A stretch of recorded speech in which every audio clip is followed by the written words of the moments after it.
I woke to the sound of wood creaking, locked from the inside. My breath fogged in the cold October air. The cabin in the woods. I decided to rent a remote cabin in Maine for the month of October. I was trying to finish the first draft of a novel I'd been struggling with all year, and I thought being completely alone, no traffic, no distractions, just me and nature, might be exactly what I needed. A jumpstart on my New Year's resolution, if you will. I always like to get ahead of the game. While everyone's making empty promises in January, I wanted to already be done with mine. The cabin was exactly what I needed. Secluded, surrounded by woods, and just rustic enough.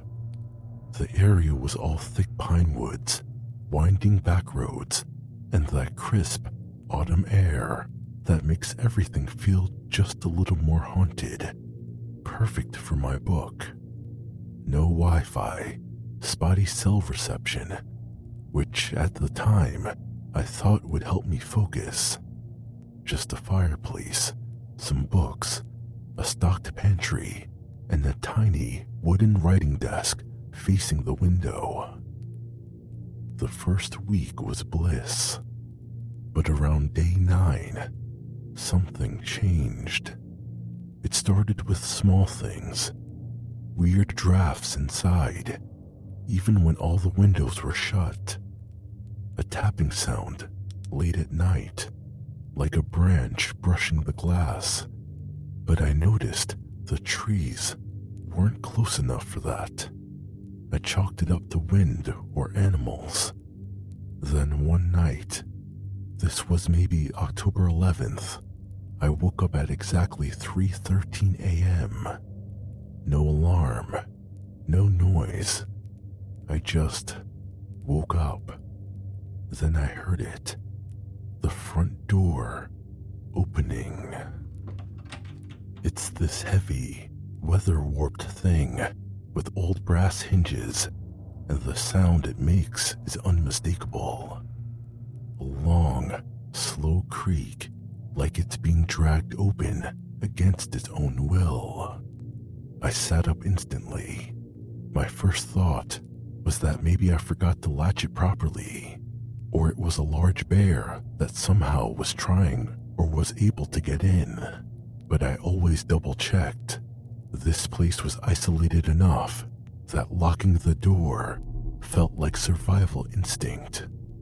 I grabbed my flashlight and crept into the main room, heart pounding. The door was closed, completely shut, bolt latched, chain across.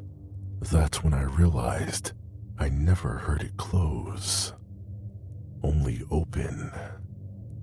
And then I heard the floorboards creak, but not inside, outside, right on the wraparound porch.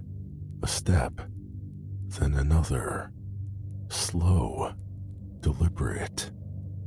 I turned off the flashlight and stood in the dark, and that's when I heard it. A voice, whispering, low and garbled, like someone trying to speak through a fan or underwater. Then footsteps, circling around the cabin, gravel crunching. Another whisper, closer. I moved to the front window. It was too dark to see anything, just outlines of trees and the faint glow of moonlight on the fogged glass. And then the doorknob moved. It turned halfway, jiggled, and it turned again. The chain rattled. I backed up. I didn't breathe. I wanted to run to my phone, but I already knew it was on the charger, and even if it wasn't, the signal out here was a joke. But still, I grabbed my phone anyway. Dead. No bars. I stood there in the pitch dark, watching the doorknob twitch back and forth, as if whoever was on the other side was trying to figure out how to get in quietly. I didn't know what to do. Yell, run. I felt like if I made a sound, I'd invite something in. After a while, the sound stopped. No footsteps, no whispering, no movement. I waited. I must have stood there, frozen, for almost 2 hours, afraid that even blinking too loud might be a mistake. Eventually, dawn came. The light poured in pale and gray through the windows, and I finally allowed myself to move. I opened the door.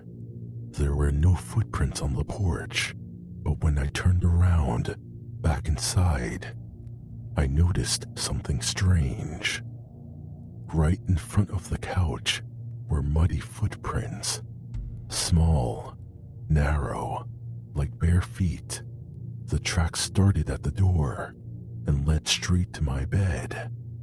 I hadn't seen them when I walked out, but now, in the daylight, there they were. I left that afternoon. I paid ahead for the whole month, but I couldn't focus after that, not even a sentence. Unfortunately, I never did finish that book. The motel room above the highway. I was driving cross country last October. I had just quit a job I hated, broke up with someone I should have left a year earlier, and needed to reset. You know that feeling when your life feels like it's on fire and you just need to disappear for a while. So I drove. No destination, no real plan, just a general sense that I wanted to end up on the West Coast eventually. Somewhere around day 4, I was cutting through a stretch of Pennsylvania, or maybe Ohio. Honestly, I don't remember. Just endless highway, pine trees, and cold wind. It was late. I was too tired to keep driving, and my back was screaming, so I pulled off into this tiny town, barely a blip on the GPS, and found a roadside motel-looking kind of place. You know the kind. Flickering sign, office window with the blinds drawn, parking lot lit by 2 orange sodium lights and nothing else. I almost kept driving, but I was running on fumes. The guy at the front desk gave me room 207, second floor, end of the row. It was one of those rooms where the door opens directly to the parking lot. No hallways, just concrete steps, metal railing. The room smelled like old carpet and bleach. The sheets were thin and scratchy, but I didn't care. Otherwise, it was clean enough. No bed bugs, no cigarette butts, no roaches. Just the usual wear and tear. I just needed a place to crash for the night. I remember sitting on the bed, eating gas station chips, half watching the news on mute. At some point, I must have fallen asleep. But then, I woke up. No dream, no reason, just this feeling like I was being watched. I looked at my phone, 12:41 a.m. The room was dark except for the glow of the digital clock and this weird blue light coming through the curtains. And then I heard it. Tap, tap, tap. I thought maybe it was a tree branch, but I remembered I was on the second floor and the window faced the highway. No trees that close. I sat up, heart already pounding. I didn't move the curtain, just listened. Tap, tap. Then it stopped. But before I could lay back down, I heard crying, a soft, muffled sob, like a kid or maybe a woman in the next room. It sounded wrong, like someone was hurt, or like they were faking it just enough to trigger sympathy. I held my breath and waited. Then, dead quiet. I finally got up, walked to the window, and slowly pulled the curtain back. No one was there, but on the outside of the glass, there was a handprint, clear as day, small, like a child's hand, pressed against the fogged-up glass. I blinked, and it was gone. No smudge, no condensation, just vanished. I stepped back fast, too scared to open the door. I stood there frozen for a while, listening to the road. Every car that passed felt like the only thing tethering me to reality. Eventually, I climbed back into bed, not because I felt safe, but because I didn't know what else to do. I turned on the bathroom light and left the door cracked just to have something glowing, and I laid there.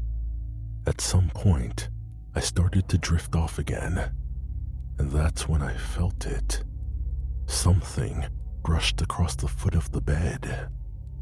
Not like a breeze or the sheet shifting. Something soft, like fingertips. I sat up, flipped the light on, and scanned the room. Nothing. Nothing under the bed. Nothing in the closet. Nothing outside the door. I barely slept the rest of the night. The next morning, I asked the guy at the desk if anyone had been in the room next to me. He looked up slowly and said, "There's no one in 206. That room's been empty for a while now." I didn't say anything, just nodded, grabbed my stuff, and left. I don't know what that motel was. I don't know who or what touched the window, but to this day, I'll never take a second-floor room again. The house that knows your name. Last October, I agreed to house sit for a friend of mine in New Hampshire. He was going overseas for work and needed someone to look after his old Victorian place for a few weeks, feed the cat, water the plants, basic stuff. The house had been in his family for generations, a tall, narrow thing with creaky floors and drafty windows, the kind of house that already feels a little haunted before anything happens. But he loved the place. When I first got there, he gave me the usual rundown: thermostat settings, trash day, which light switches don't work. But before he left, he said one more thing. "Oh, and don't go up in the attic." He said, almost like a joke, "The floorboards are loose, and I don't want you falling through." I said okay, and didn't think much of it. The first few nights were fine, cold, a little too quiet for me, but fine. The cat, a fat, orange tabby named Gus, mostly kept to himself, staring out the window like he was waiting for something. Classic cat behavior. But around the 5th night, I started having dreams. In every one, I'd hear someone calling my name. Not shouting, just whispering. Soft, rhythmic, like it was coming from inside the walls. I'd wake up with that sound still echoing in my head, heart pounding, and the room would feel off, just wrong, like someone had been there. At first, I thought it was stress or normal house noise, but then things started to happen during the day. I'd leave a room, come back, and something would be different. A drawer slightly open, a lamp turned off, a hallway door swung shut when I was sure I'd left it open. Then I found the first note. It was under a rug in the upstairs hallway, just a torn scrap of paper with one sentence written in pencil. "Leave. You don't want to be here." I thought it had to be a prank, my friend pulling some weird joke. He was the kind of guy to do that, eccentric at times, but when I texted him, he swore up and down he didn't write it, and that no one else had been in the house. Over the next few days, I found 2 more notes. One in the bathroom, tucked behind the toilet tank. One inside the coat pocket of a jacket I didn't bring. Each note had used the same pencil, same weird shaking handwriting. I started leaving lights on all night. The cat would hiss at random corners of the house. Sometimes he'd stare up toward the attic door and growl low in his throat, which I'd never heard him do before. Then one night, I heard the whisper again, awake this time. It was coming from above, from the attic. I stood at the bottom of the stairs for what felt like an hour, just listening. The whisper said my name again, not pleading, not angry, just expectant. I couldn't take it anymore. I climbed the stairs, grabbed the attic doorknob, and opened it. It was pitch dark, dust everywhere, a single light bulb on a pull string. I stepped in, heart racing, and looked around. Nothing, just old furniture, boxes, a broken mirror leaning against the wall. But then I saw it on the floor. A single pencil, sharpened, broken, lying in the dust like it had just been dropped. I didn't sleep that night. The next morning, I left the key on the counter, grabbed Gus, and left without saying goodbye to the house. My friend asked me later why I cut the stay short. I told him the place was too drafty, that I couldn't focus. But the truth is, I've never heard my name said the same way again, the way it was said in that attic. I still had to go back a few times a week to collect the mail. I stayed at another friend's place with Gus until his owner got home. When my friend got back, I gave him his mail and returned Gus to him. It was bittersweet. I started to think of Gus as my own. We kind of lost touch after that. Maybe it freaked me out, or maybe I just didn't want to ask questions I wasn't ready to hear the answers to. He did tell me not to go into the attic, but why? I mean, I guess now I know why. I just don't think I want to know the real reason why. If you ever hear your name whispered in the dark, maybe don't answer. This is Mr. H, and you've listened to Masked Horror.